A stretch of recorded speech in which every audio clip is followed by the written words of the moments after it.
Hello दोस्तों, मंजित वेली channel में आपका स्वागत है। आज की वीडियो में हम बात करेंगे पीएम किसान सम्मान निधि योजना के बारे में। पीएम किसान सम्मान निधि योजना की 16वीं इंस्टॉलमेंट आने को है और 16वीं इंस्टॉलमेंट आने से पहले आप भी अपना बेनिफिशियरी स्टेटस को जरूर चेक कर लें कि आपको जो बेनिफिशियरी स्टेटस है किसी प्रकार की त्रुटि तो नहीं है, कि आपको 16वीं इंस्टॉलमेंट का पैसा मिलेगा या नहीं मिलेगा। सभी जानकारी आपको इस वीडियो में मिल जाएगी। तो यदि आपके स्टेटस में किसी भी प्रकार की त्रुटि होती है तो आपको पीएम किसान सम्मान निधि का पैसा नहीं मिलेगा। चाहे आपका F2% नो होता है, रीजन F2 नॉट प्रोसीड लिख के आता है या पेमेंट मोड आपका अकाउंट आता है, तो उस वजह से भी आपको पीएम किसान सम्मान निधि किससे वंचित हो सकते हैं। दोस्तों, वीडियो शुरू करने से पहले आपसे एक छोटी सी गुजारिश है, यदि आपने अभी तक हमारा चैनल सब्सक्राइब नहीं किया है तो प्लीज चैनल को सब्सक्राइब जरूर कर लें और बेल आइकन को प्रेस कर दें। दोस्तों, सबसे पहले आपको पीएम किसान पोर्टल पे आ जाना है। पीएम किसान पोर्टल पे आने के बाद में आपको यहाँ से करंट का स्टेटस चेक कर लेना है। करंट का स्टेटस चेक करने के लिए आपको नया स्टेटस पे आ जाना है और इस पे क्लिक कर देना है। जैसे आप इस पे क्लिक करेंगे तो आपको यहाँ से रजिस्ट्रेशन नंबर डाल देना है, कैप्चा डाल देना है और गेट OTP पे क्लिक करना है। अब जो आपके मोबाइल नंबर पे जो आपने eKYC करते समय जो आपने मोबाइल नंबर दर्ज किया हुआ उस पर आपका एक OTP आएगा। OTP दर्ज करने के बाद में आपका स्टेटस यहाँ से लॉगिन हो जाता है। अब दोस्तों, कुछ किसान भाई के यहाँ से एक प्रॉब्लम रहती है, कुछ किसान भाई का यहाँ से स्टेटस लॉगिन नहीं होता है, किसी का रिकॉर्ड नॉट फाउंड आता है या किसी का साइट वैग हो जाती है। अब दोस्तों, जिस किसान भाई का यहाँ से साइट वैग होती है उन किसान भाई का होता है जैसे कि उन किसान भाई ने वॉलंटरी सरेंडर अपने फॉर्म को कर दिया है। जैसे कि यदि आपने पीएम किसान सम्मान निधि योजना का वॉलंटरी सरेंडर कर दिया है और आपके पास में रजिस्ट्रेशन नंबर है, आप दोबारा से रजिस्ट्रेशन नंबर यहाँ डालते हैं तो उसके बाद में आप अपना स्टेटस चेक करते हैं तो अब बेनिफिशियरी स्टेटस आपका चेक नहीं होगा। पीएम किसान सम्मान निधि का स्टेटस का न्यू अपडेट वर्जन आ गया है। यदि आपका स्टेटस चेक हो रहा है तो कुछ दिन बाद आपका भी स्टेटस बंद हो जाएगा। यदि आपने वॉलंटरी सरेंडर कर दिया है तो आपका जो स्टेटस होता है दिखना बंद हो जाता है दोस्तों, ठीक है। यदि आपने वॉलंटरी सरेंडर नहीं किया है तो आपको यहाँ से स्टेटस लॉगिन हो जाएगा। सिंपली रजिस्ट्रेशन नंबर डालेंगे, कैप्चा डालेंगे और गेट OTP पे क्लिक करने के बाद में OTP डालने के बाद में वैसे आपका स्टेटस होता है लॉगिन हो जाएगा। दोस्तों, हमने एक किसान भाई का यहाँ से स्टेटस को लॉगिन कर लिया है। लॉगिन करने के बाद में आपको यहाँ से स्टेटस थोड़ा सा स्क्रॉल डाउन करेंगे और उसके बाद में आपको एलिजिबिलिटी मिल जाता है और थोड़ा स्क्रॉल डाउन करके आपको यहाँ लेटेस्ट इंस्टॉलमेंट मिल जाता है और उसके बराबर में आपको यहाँ पे इंस्टॉलमेंट मिल जाता है, कितनी इंस्टॉलमेंट इन किसान भाई को मिली है, कितनी नहीं मिली है। उसके नीचे आपको मिल जाता है reason of F2 not proceed मिल जाता है और पेमेंट मोड मिल जाता है। दोस्तों, आज की वीडियो में हम सभी जानकारी देंगे स्टेप बाय स्टेप। दोस्तों, सबसे पहले आपको 16वीं इंस्टॉलमेंट आने से पहले आपको एलिजिबिलिटी जरूर चेक कर लेना है। एलिजिबिलिटी होता है कि पीएम किसान सम्मान निधि के आप पात्र किसान हैं। यदि आपका एलिजिबिलिटी ओके है तो आप पात्र किसान हैं। यदि आप अपात्र होते हैं तो आपको अपात्र में आपको एक कॉलम यहाँ और बढ़ जाता है, ठीक है। आपको एक नंबर पे जे आता है और दूसरे नंबर पे यह आता है इंस्टॉलमेंट और तीसरे नंबर पे आपका यह कॉलम बढ़ जाता है इफ़ एनी आ जाता है। जो किसान भाई अपात्र हो जाते हैं तो उनका एक कॉलम यहाँ से बढ़ जाता है if any, ineligibility if any आ जाता है। अब जिस किसान भाई का यहाँ से इफ़ एनी आ जाता है वो किसान भाई अपात्र हो चुके हैं और वो पीएम किसान सम्मान निधि के पात्र किसान नहीं है और उनका जो इंस्टॉलमेंट होगा वो स्टॉप हो जाता है या आने वाली जो इंस्टॉलमेंट होगी वो उन्हें प्राप्त नहीं होगी।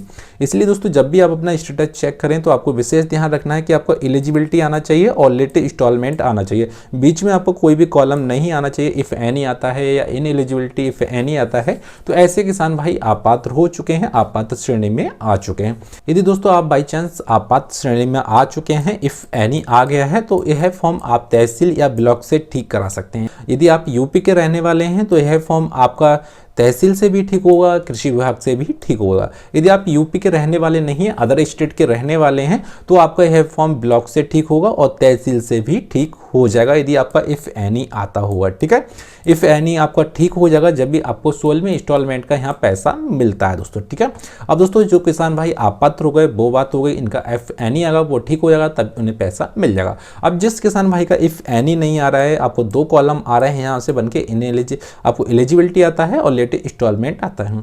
अब दोस्तों, लेटेस्ट इंस्टॉलमेंट में आपको यहाँ से देख लेना, आपको यहाँ पे यस बन के आना चाहिए। जैसा कि इन किसान भाई का यहाँ से यस आ रहा है, लैंड सीडिंग का सत्यापन इनका यस आ रहा है तो इनको पीएम किसान सम्मान निधि का पैसा मिल जाएगा। ठीक है, उसके बाद में आपको यहाँ देख लेना है ईकेवाईसी का भी इनका सत्यापन यस आ रहा है। उसके बाद में इनको देख लेना आधार बैंक अकाउंट सीटिंग स्टेटस भी यस आ रहा है। ठीक है, तो इन किसान भाई का जो एलिजिबिलिटी है यहाँ से सब कुछ ओके आ रहा है। ठीक है, जिस किसान भाई का ओके आता है, एलिजिबिलिटी ओके आता है, तो यहाँ पे सब कुछ ओके आता है, यस यस बन के आता है। लैंड सीटिंग का हो गया, ईकेवाईसी का हो गया, आधार कार्ड सीटिंग का हो गया, यहाँ सभी कॉलम इनका यस बन के आ रहे हैं, तो यह पीएम किसान सम्मान निधि के पात्र किसान हो जाते हैं। अब दोस्तों दूसरे नंबर पे आपको यहाँ से मिल जाता है लेट इंस्टॉलमेंट में जरूर देख लेना है। अब लेट इंस्टॉलमेंट में हमें देखना है, सबसे पहले आपको F2 प्रोसेट देख लेना है। अब दोस्तों बहुत से किसान भाई F2 प्रोसेट का मतलब नहीं जानते हैं और F2 प्रोसेट की वजह से वो परेशान होते रहते हैं कि उनका F2 प्रोसेट नो हो गया है तो उन्हें पीएम किसान सम्मान निधि का पैसा नहीं मिलेगा। दोस्तों ऐसा कुछ नहीं है, यदि आपका बाई चांस आपका F2 प्रोसेट नो आ रहा है तो आपको टेंशन लेने का जरूरत नहीं है। आपको यहाँ देख लेना है हमारा एलिजिबिलिटी ओके होना चाहिए। ठीक है, आपका एलिजिबिलिटी यहाँ सभी कॉलम यस आ रहा है, यस जे भी आ रहा है, ये भी आ रहा है और आपको ओनली F2 प्रोसेट नो आ रहा है, तो आपको टेंशन लेने का जरूरत नहीं है।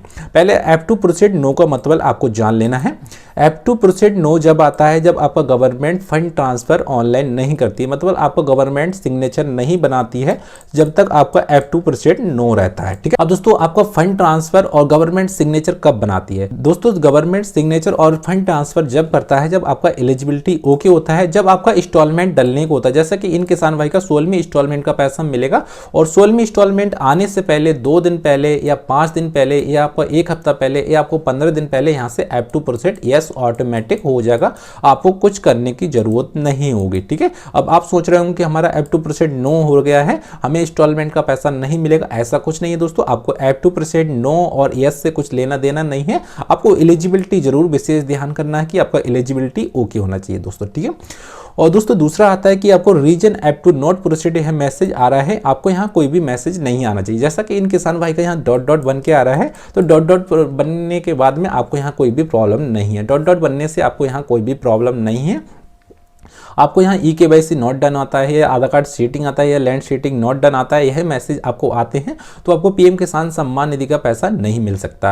यदि आपको यहाँ पे ब्लैंक आता है या डॉट डॉट बन के आता है तो भी आपको टेंशन लेने का जरूरत नहीं है, आपका इंस्टॉलमेंट 100% आपके खाते में पहुंच जाएगा। और दोस्तों जो लास्ट रहता है वो सबसे ज़्यादा इंपॉर्टेंट होता है, वो पेमेंट मोड होता है। ठीक है, यदि आपका पेमेंट मोड आपका यहाँ पे आधार है तो आपको टेंशन लेने का जरूरत नहीं है, क्योंकि पेमेंट मोड जब आधार होता है तो आपका जो खाता है वो डीबीडी से लिंक है। ठीक है, और डीबीडी से जब खाता हमारा लिंक होता है तो पीएम किसान सम्मान निधि का जो पैसा पड़ता है वो डीबीडी के माध्यम से पड़ता है, आधार कार्ड के जरिए पड़ता है। अब जिस बैंक में आपका आधार कार्ड लिंक है तो उस बैंक में आपको पीएम किसान सम्मान निधि का पैसा पहुंच जाएगा। ठीक है, यदि आपके 2 अकाउंट हैं तो 2 अकाउंट में से जिस अकाउंट में आपका आधार कार्ड सीटिंग है, डीबीडी की सुविधा उपलब्ध है, डीबीडी एक्टिव है, तो उसी बैंक में आपका पैसा चला जाएगा। बैंक में आपका डीबीडी की सर्विस एक्टिव अच्छी है, अच्छी सर्विस है, उस बैंक में आपको पीएम किसान सम्मान निधि का पैसा चला जाता है। जिन्हें कुछ किसान भाई ऐसे भी होते हैं जिन्हें पहली किस्त का पैसा दूसरी बैंक में मिला था और दूसरी किस्त का जो आने वाली किस्त का पैसा है उन्हें दूसरी भी बैंक में मिल सकता है। तो आप कंफ्यूज नहीं हो कि हमारा पीएम किसान सम्मान निधि का पैसा नहीं आएगा, हमारा सब कुछ ओके है। एक बार अपना बैंक अकाउंट जरूर चेक कर लें। जब इंस्टॉलमेंट आपका 16 में डलेगा तो इंस्टॉलमेंट आने से पहले जब डल जाए तो उसके बाद में अपना बैंक अकाउंट जरूर चेक कर लें कि हमारा जो बैंक अकाउंट में आधार कार्ड सेटिंग कौन सी बैंक में है, कौन सी बैंक में नहीं है। जिस बैंक में आपका आधार कार्ड सेटिंग होता है उसी बैंक में आपका पैसा चला जाता है। ठीक है, यदि बाई चांस आपका लैंड शीटिंग नो आ रहा है तो लैंड शीटिंग का आप दोस्तों सत्यापन करा सकते हैं, ब्लॉक के जरिए भी करा सकते हैं। यदि आप अदर स्टेट के हैं तो ब्लॉक से करा सकते हैं। यदि आप यूपी के रहने वाले हैं तो कृषि विभाग से या तहसील से भी अपना लैंड शीटिंग का सत्यापन करा लेंगे तो आपका यहाँ पे लैंड शीटिंग ओके आ जाएगा और आपको पीएम किसान सम्मान निधि का पैसा मिल जाता है।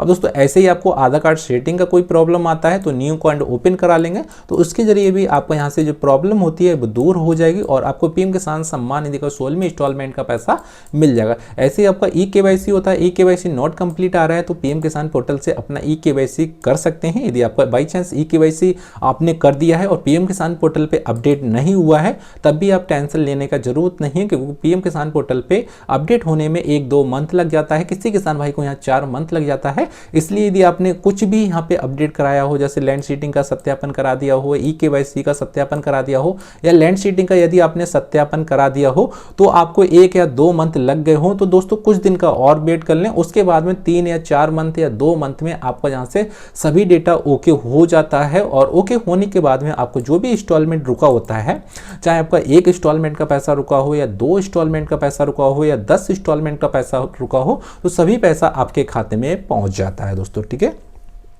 और दोस्तों यदि आपके फॉर्म में और भी कोई प्रॉब्लम आती है, लैंड शेडिंग की कोई समस्या आती है, ई-केवाईसी की कोई समस्या आती है या आधार कार्ड सेटिंग की कोई समस्या आती है, तो हमारे वीडियो के डिस्क्रिप्शन में अपना मैसेज जरूर छोड़ें और उस मैसेज के जवाब आपको 100% दिया जाता है।